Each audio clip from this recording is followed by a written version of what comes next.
Welcome back, students. Now in this lecture we will learn about how to create a calculated column and how to create a calculated measure. So the main difference between calculated measure and a calculated column is that calculated measure is a single value which is basically obtained by summarizing a specific column, whereas a calculated column has the same number of rows as the original column. The only difference is that it is calculated from an existing column. Now in this tutorial, we will create both the calculated column as well as the calculated measures based on the DAX, which we discussed in the previous lecture, that what is DAX and what are the DAX calculations, how we use the DAX calculation. So starting with the calculated measure. Now for example, I have this total bill column, and if I go to the data view and click total bill, you can see I have the doctor charges and the lab charges. The room charges are currently empty. Now, if I want to create a measure or I want to create a measure, I will go to this new measure option, click it.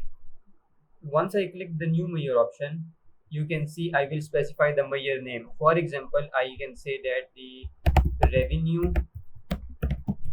from doctor charges. This is the name of my calculated measure. Now I want to calculate this measure using the sum of total charges that the doctor has charged till now. So what I will do is I will write sum and then the doctor charges column from the total bill table and click enter. When I click enter, now it has created a calculated measure which gives us the information of revenue obtained from doctor charges. If I show it to you, you can see that the total charges or we can say that total revenue generated from the doctor charges is 9710. Now if I want to split this based on the bill ID, I can do that. What I need to do is I need to convert this to a table and click the bill ID. Now you can see that for bill ID 1, the revenue from doctors was 500. For bill ID 10, it was 600. For bill ID 2, it was 700, and so on. So you can always use this calculated measure in combination with any of the column that is present in the database. I can also do it like this. Like I want to check the revenue from doctor charges based on the patient ID. So you can see the patient ID C1 has the doctor charges 500. For C2, its charges are 600. 700. For C10, it is 600, and so on. So that's how you can create a calculated measure. Now moving toward the calculated column. Now for example, I want to create a new column in this total bill table. I will go click this new column. Again, I will give a name to my new column. For example, I want to name the column as total charges, and I want to create this column based on the sum of doctor charges and lab charges. So what I will do is I will write sum. Where is doctor charges?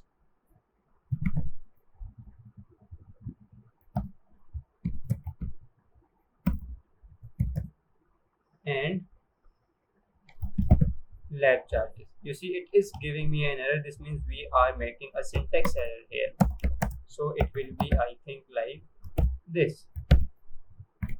If I click OK, now if I go to the data view, I see that the total charges column is added, but the values are same for all of the columns. This means we have entered a wrong DAX.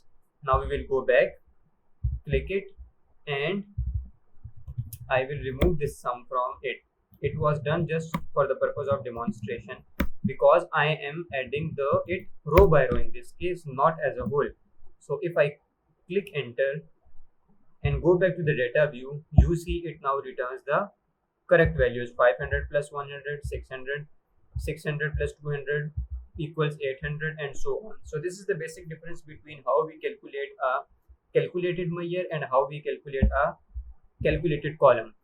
Similarly, if I go to this new quick measure option, for the new quick measure option, we have a couple of calculations that are already available to us. You can see uh, variance per category, max per category, filtered value, difference, percentage difference from filtered value, year to date total. So for those points for which are present here, or we can say that for the options which are present here, we do not need to enter any DAX. We can just select the calculation, we add the base value on which we want to perform this, we add the date column because it is a rolling average, so date is involved, we set the period. So these are a graphical interface, we will cover them in the upcoming sections.